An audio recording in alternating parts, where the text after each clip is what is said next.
Jeremy, thank you for joining Tyler and I on the Hope and Hustle podcast. And the goal is just to get to know you better, what you're doing in the community, and some things you have coming up. So the goal is just spurring each other on in good deeds. So hope and hustle, right? Hitting Yeah. both of those. Could you tell everyone just like a little bit about yourself, your backstory, what you do for work, that kind of stuff? Yeah. First off, I'm super excited to be here. I'm pumped for you guys with what you're doing. We spend a lot of time around each other. Have been through a lot together. So Mhm. this is a really cool platform to showcase people that are doing cool stuff, I guess. Yeah. Now, before you get yeah. into this, Jeremy, sorry to cut you off, but do you prefer Jeremy or Jerry? Yeah. Which name you want today? Honestly, I mean, Jerry's catching on. So, it started with a buddy of mine way back in college that started calling me that. And then my friends started calling me that. And then it just kind of snowballed into like half the people I know call me that. So either way, you can refer to me either way. But yeah, about me, I grew up in Terre Haute. Went to West Vigo, played baseball there and at ISU, and then played professionally for 6 years with the Cleveland Indians. So I was gone about 6 or 7 months, 8 months out of the year for about a 6 year period. So a lot of back and forth. When my career ended when I was in AAA, my wife and I, Kelsey, we moved back home into Terre Haute. We bought a house in 2018, and I've been here ever since. I had to finish my degree because I left as a junior in 2012. So Went straight to the MLB as a junior? yeah, Oh, so wow. you become draft eligible at 21. So that was kind of my goal as a little kid. Yeah. So I knew it was like school was secondary. Yeah. If I get this opportunity, I'm going to go. So I did. And then when I got released,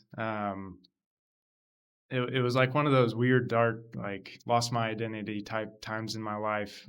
So we moved back home, which was really healthy and good to be around my friends and family. My wife was working at the time. I had to finish my degree, so go back to college as a 28-year-old, Yeah. sitting in class with 20, 21-year-olds. And I knew I wasn't going to use my degree in sport management. Yeah. I just knew I wanted to be in sport, kind of yeah, I don't know. I knew I wasn't going to use it. I had a lot of connections. I was like, I got to sell something. Like, Yeah. I got all these connections, right? So I was bouncing back and forth and landed on real estate. One of my buddies that I grew up with thought that it might be up my alley. So he let me follow him around, Eric Miller. And that's how I got into real estate. So I've been doing that since 2020. And obviously the market was great and since 2020. So there's been, enough to go around to get me good experience. And since then, I've joined a church board. I'm the president of Team of Mercy. I'm doing the ESPN stuff for ISU. So I feel like I got a lot on my plate, but I also feel like I have the capacity for more too. Just do what you're supposed to do. Right. Yeah. Yeah. That's awesome, man. And can you tell us a little bit more about the Team of Mercy, what that is? Yeah. So Team of Mercy is a nonprofit 501c3 organization. I think I got that right. I'll have to check with Christina, our executive director. But we provide services for survivors of suicide. So when I say survivors, I'm talking about the family and the people associated with someone that took their life by suicide. So we range from everything from funeral arrangements. We help pay for that kind of thing, depending on the needs of the survivors. We help with counseling, grief counseling. We help with buying them groceries. We help with trauma scene cleanup. Puro Clean with here in Terre Haute. Brock Phillips was on our board. He comes in and handles all that stuff for the family, depending on their needs as well. So we have a wide net, but the mental health crisis in our community and obviously in the country and in the world is prevalent. Yeah. So I think at our dinner last year, we do kind of a bourbon and cigars type fundraiser. As of September last year, we had over 60 suicides just in Vigo County. Wow. 66 veterans take their life every single day by suicide. So we're really trying to not only provide those services after the fact, but now we're trying to step into prevention, right? So we're trying to get into the schools. We're trying to create wellness programs for people that are going through a crisis mentally. So that's kind of a roundabout, version of what we do. Yeah. And I'm just thinking about, anybody who's watching or listening, and anyone who's in that space of maybe realistically taking their lives. I mean, Mhm. what would you say to them, I guess, in the position you're in? You matter. Yeah. Right? Your life matters. There's a lot of people, whether you know it or not, that would be hurt by the fact that you wouldn't be here. Yeah. And there's options. There are services. There are support groups. There are counseling sessions that can be offered for free by us. We have a hotline. So we have a hotline, and I'm going to be in trouble for not remembering the 3 digits. I think it's 9. Let me look that up after. Get that information for you after, because I know there's several 988 potentially. Yeah, but our executive director is on the other side of that. Wow. Which goes straight to her. Miss Chris? So Christina Chris. Yeah. So there's options that people will come in and help you. Yeah. Yeah. Because I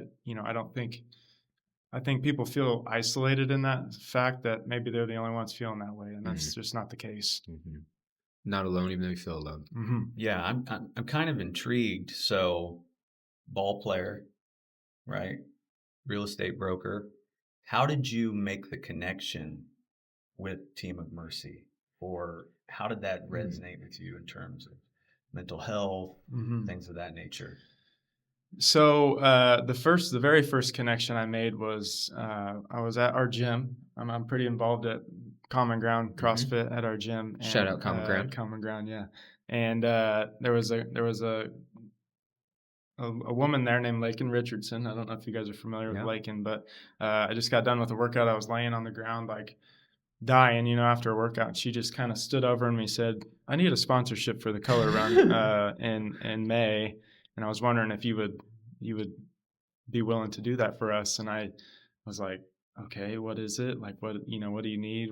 So that kind of sparked going to lunch with Christina and kind of learning about Team of Mercy. And then I ended up doing a sponsorship for the run that year. I participated that year and just got the feel of number one, how important that event is. Yeah.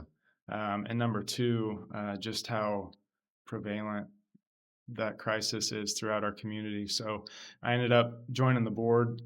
And then as of January, our president, Sue Jones, decided to step down, and they needed somebody to step up, and Christina thought I would be a good fit. And so I said, okay. Pretty sure Sue is my neighbor. Really? In Clinton. Yeah. She's from Clinton. She lived right across the street from Yeah. Cool. She's a Spitfire, and we love her. And I was super honored to be thought of for that position. And then I think it was a total God thing, because since then I've had people close to me struggle, and just being a part of that organization has taught me, skills here and there to, potentially just be someone to listen. Right. Yeah. I mean, I don't think, the goal is to fix all the problems. It's to be support, right? It's to hear people and shoulder the burden with them. And Tyler, I'm assuming that, just with your involvement at Next Step, you see the need for this all the time. I mean, drug addiction and mental health and suicide, I mean, they're connected. I mean, in an aspect of it, they're all connected. Do you see that come up a lot at Next Step? Those, I guess, just people who are considering those type of things, or who have considered those type of things. What's the need of that in relation to recovery? Yeah, I would say more often than not, those things walk hand in hand. Yeah, certainly dual diagnosis, right? Substance use. Can you explain dual diagnosis? Okay, yeah. And in some cases, suicide. Yeah. So, Jeremy, the Team of Mercy is not the only board you're on, right? Mm-hmm. You're also part of the board at Christway. I think we all are, so that's kind of cool. So I want to hear about like your faith, man, like what's changing, even just like looking at MLB time, college, early relationship compared to now. Because I know spiritually, I've seen your growth go. I don't know what's happened in this past year for you, but it's beautiful to watch.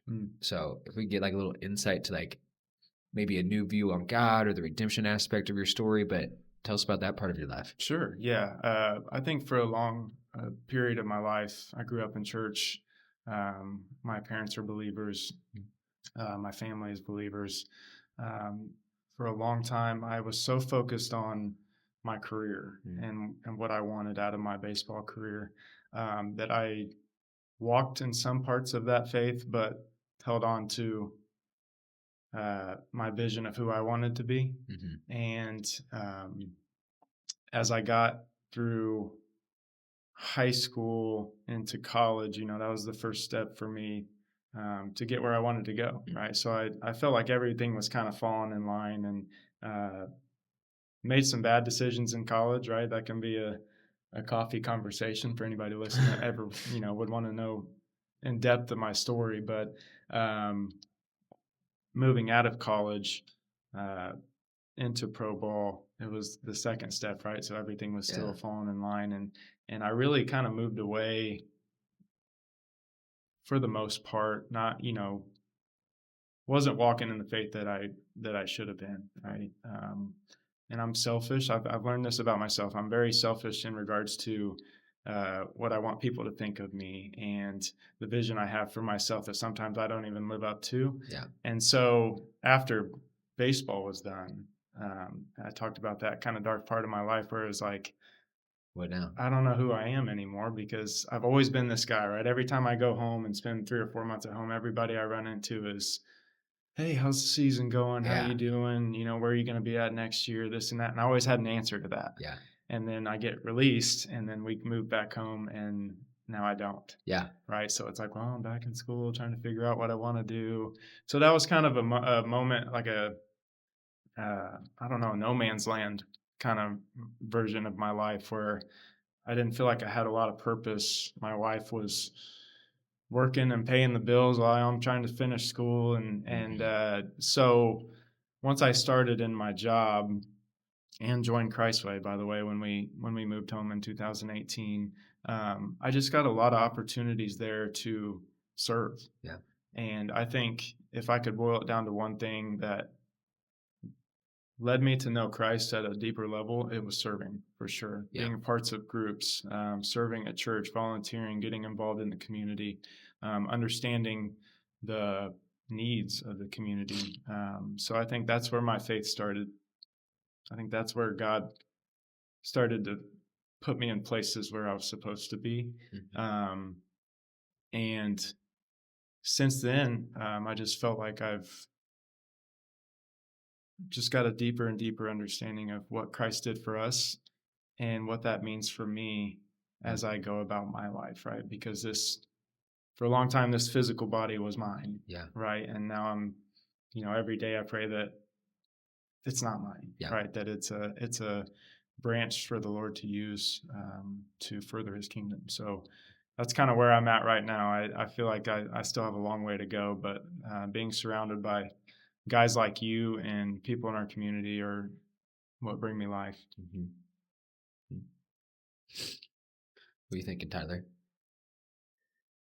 Well, I just think it's such a great story. And I think the theme from what I picked up is, early in your life, adult life rather, right? With your career, all the accolades that come with that, right? You talked about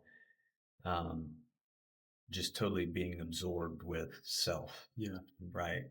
And now the way God has worked in you and around you, right? You've gotten outside yourself, or quite frankly, you've removed self. Right.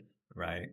And just this emphasis on serving others, whether it's Team of Mercy, Christway, the kiddos, it's such an awesome transformation to see. Yeah. And I think, I see it a lot. I'm not going to speak for everybody. I'm going to speak for myself here, EHS. I statements. Statements. But for me, God put me in a place of, I didn't have anything else. This was like, okay, this is the stripped down version of who you are. Yeah. And who you thought you wanted to be. Yeah. And now that's not there. Right. So I think God, in my experience with others, until you get to that point of I'm desperate for him. Yeah. I need him. Yeah. Because all the things I've tried to do throughout my life were fruitful for a time, Yeah. but The hidden end. right. Mhm. Yeah. So I feel like 2017, 2018 was that year, like rock bottom year for me. Yeah. And that's when I started to kind of make that turn from like sit in the bench Yeah. with my faith to actually trying to step on the field and live it out. Yeah, and I know that you love on a lot of people in recovery world. I know that exact problem isn't yours, but what I hear in your story is like you went through the same process as everybody who's gotten sober, man. It's and I shared this on that last episode of for me it was like, who am I? I don't even know who Bo is. Like I'm just trying to fit in, do my thing, doing what I think is best for me. But then you come to this point in life where, God redefined that for you. Um, completely. I mean, complete ownership of body and self and work and school and just handing that all over. And that's what's cool to see. Because a lot of people, they'll be like, I can't help anyone in recovery. I don't struggle with this. And we used the term last time where some people get 6 figures, some people get 6 years. Yeah. Right. And I've been addicted to both things. Right. And so it's cool that you're able to relate to the people, even though maybe you've never been to rehab before. And what need do you see in the recovery community that maybe people who don't necessarily struggle with substance abuse, but still want to help out? They have loved ones in it and stuff like that. Where do you see those opportunities at?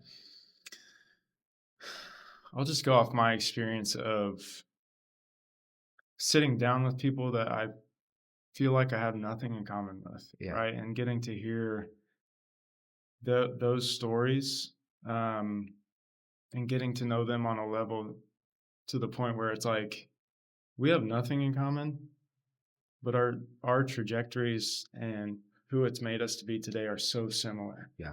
I can think of a buddy I sat down with a couple weeks ago. I've sat down with several times, and on paper, we wouldn't be friends, just because not a lot in common, like I said. But when you get to know somebody's struggle, and you get to know what they've gone through, and it was like my lights were going off because it's just like, dude, we have so many similarities, right? Like you said, it's like, whether it's drugs or success or whatever the case is. I forget what Andy's saying is. It's one of my favorites. So it's you just did it the wrong way. Right? I forget what exactly he says, but it's just like you're trying to cope with certain scenarios. You're just doing it the wrong way. In essence, trying to meet a need, right? Yes. Yeah, trying to meet a need, and those things that you use in those times works, right, for a short amount of time, and then it becomes a problem, and then it sends you to that rock bottom place. And so my encouragement for anybody that's trying to get involved in any aspect of recovery or just getting involved in the community is give people space, like sit down with people, get to know their story, get to know their struggles, try to understand their perspective first. Yeah. Right. And then you can build relationships and find similarities with each other that you didn't even know was there. And now you have a brother, and now you have a friend that you can walk through this life with because you have those shared experiences. Mm-hmm. And you have a master's in mental health and human behavior, right? No, you don't have to have that to help people. Not at all. And that's what people need to realize. It is just coming together. Tyler, for you, man, I'm thinking like, so someone like Jeremy, right, in the community, involved in the community, how necessary is that for just the big picture of where Terre Haute's going in furthering the recovery for people, and what can people do to help? I think it's a great snapshot of the collaborative, right? People from all walks of life coming together to be together for the common good, the greater good, perhaps the greatest good, right? Which is healthy people, healthier city, right? Again, as you said, right? It doesn't take a master's, right? To have coffee. Or a bachelor's, right? To have a cup of coffee. share your time with somebody. Time is the true currency, Yeah. Yep.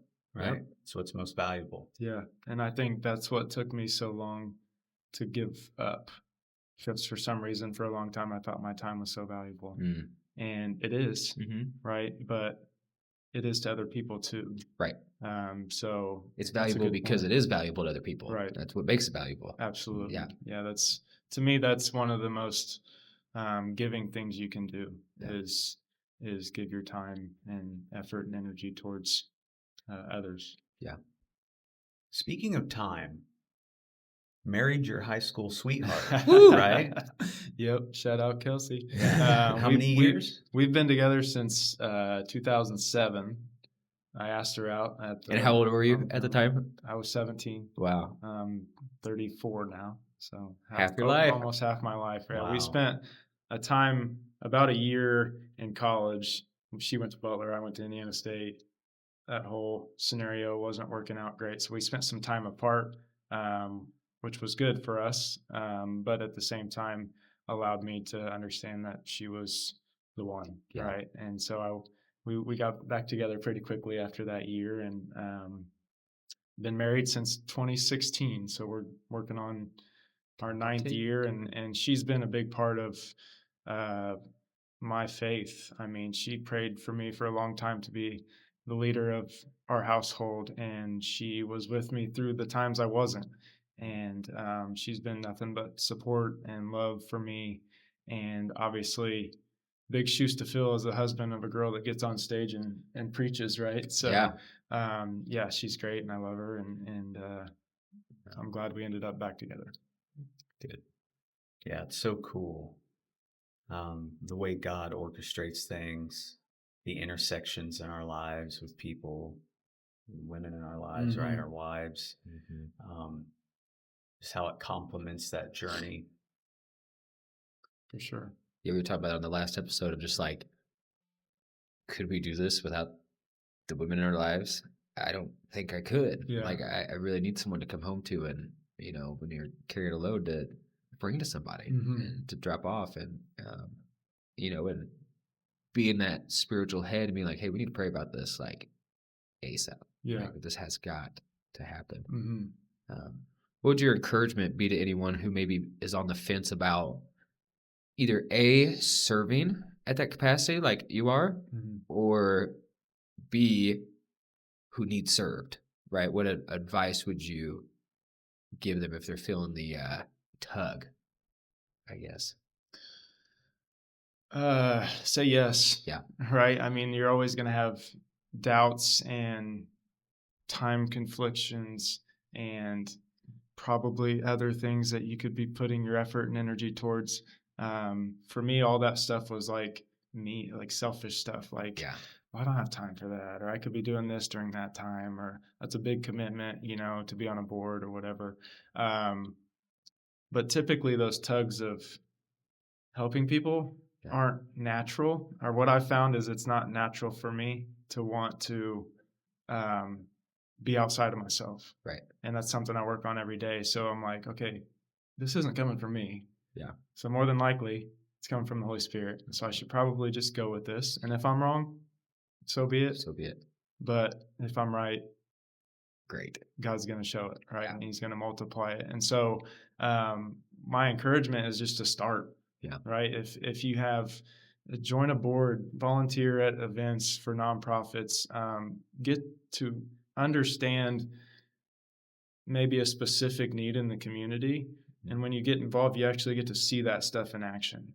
Right. I didn't understand the prevalence of our mental health crisis until I joined Team of Mercy and started to understand actually how many people we help every week, every month, every year, how many people are taking their lives by suicide.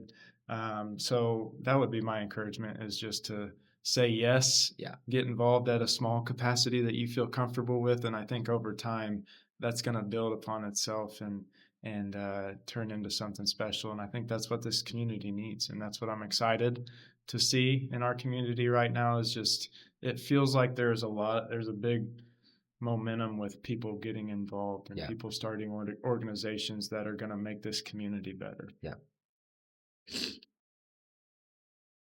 So what could we do to either support you, if you would mind, kind of like how could we find you on Instagram, Facebook, and then also what does Team of Mercy have going on, Mhm. events coming up, and what can we do to support Team of Mercy as well? Yeah, great. Well, I see you're repping me right there. That's Got the perfect hat on, on man. I camera had to wear right it there. today. Yeah. That's my Instagram handle. I'm on Facebook too with my own personal page and a business page. I'm not great at social media, so I'm still working on the kinks of trying to be more consistent there. But in regards to Team of Mercy, we have our big event coming up May 17th at 9 a.m. It's the Color Run. So May 17th, 9 a.m. May 17th, 9 a.m. We start at Ohio and Brown. So Okay. right there where all those, center grass medians are, and then the race runs through Deming Park. And where do you go to get tickets for that? You can sign up through our website, Okay. which is teamofmercy.org, I believe. You can get a hold of me. You can get a hold of our executive director, Christina Chris, and I'll just give you a snapshot of that day. We've had over 1,100 participants over the past couple of years, every year. So 1,100 people every year, and it's more of a fun run. Yeah. We don't time it. It's Is this 5K? It's a 5K. Yeah. So I would say half the community walks it. But why it's special and important to us is that throughout the race, we honor every person that the family's given us permission to on a sign throughout the race. So families have turned it into family reunion where they come back and just kind of remember their life, and they get to see them throughout the race. And it's an exciting day. It's a fun day. People are throwing up color. You're getting color all over your shirt that you get for the race. You're getting color sprayed on you throughout the race from volunteers and whatnot. But it's also a somber reminder of the fact that so many people are in that space of wanting to take their life, and people have taken their lives. And one of the things I've noticed as a board member, we put those signs out on Friday. And for me, that's probably one of the hardest things about that event, because Makes it so real. Yeah. I mean, I got a truck full of signs, right? That's filling up my truck bed, and I feel like they keep getting younger and younger. Wow. So the things that we're doing of trying to get in schools and just trying to implement that camaraderie of helping people understand that they matter, even if they don't feel like they fit in or feel like their struggles, they're doing it alone. Yeah. So that even high school kids can have those skills with their friends to be able to, ask them what's going on. I haven't heard from you for a while. Is everything okay? Is there something I can help with? Is there something I can be there for you for? Yeah. So that's what that event is for us. And it's also obviously a fundraiser. So, we have senators come in, the mayors come in and been super involved. We have guest speakers at the start line. We do a butterfly release because we feel like that's, with all the lives lost, we feel like we want to, also give life at the same time. So, super important event for us, and it's fun, and people seem to really enjoy it. Awesome. So good. Yeah. Anything else, Tyler? No, man, I just want to say I'm really proud of you. Love your story, love being a part of it, and all the ways that you're getting outside yourself to help people, your heart for people. Yeah. And that's, I mean, I want the listeners to understand that that's an everyday. Yeah. I mean, I'll tell a story real quick. You prayed over me over freedom. Yeah. And to be honest, I think I've told you this story too. I was sort of upset with you. I love you too. Yeah. Because, and this is a perfect example of like what real, relationships and real friends can do for each other. I'm a big, like, I need confirmation from other people guy. And that's something I try to lay down every day too. But you prayed over me that I have a power and I don't even understand that power yet of what it's going to be. And my whole body was just like sweating. You started sweating. I started dripping in sweating. sweat. Like, Yeah. I mean, he had his hand on me. He could tell you, like, my body temperature probably rose 5 degrees Yeah. in a very short amount of time. I don't know what that was. I was like, I don't know if there was something, bad inside me that didn't like that prayer or whatever the case was. But I prayed over that for about a week. Yeah. A week or two. And I kept getting drawn to scripture where Jesus talks about power being peace. Mm.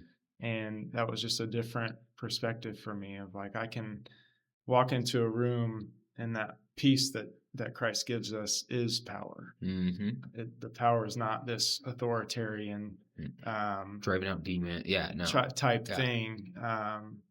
And that's kind of what, I mean, we talked about community leadership. Community leadership to me is servanthood, right? You get outside of yourself from a place of love and acceptance for those other people, not from a place of I'm doing this because I want to be a leader. I think the best leadership qualities are those that build others up and take themselves out of the equation as much as possible and allow people to be themselves, but also, like I said, making them better just by your presence and mentorship and all that good stuff. So Love that. Love that. Well, thank you for joining us on episode 3 of Hope and Hustle. And again, go to the Team of Mercy website. You can donate, buy tickets for the color run. Jay Lucas Realtor on Instagram, Jeremy Lucas on Facebook, and you can support him by buying or selling your house through/with Jeremy Lucas. So thank you for being on here. Yeah, thanks, pal. yeah, I appreciate you guys. I love you both, and your friendship means a lot to me. Yeah, and love you. you're mentors of mine, so I appreciate you guys. Love you, man.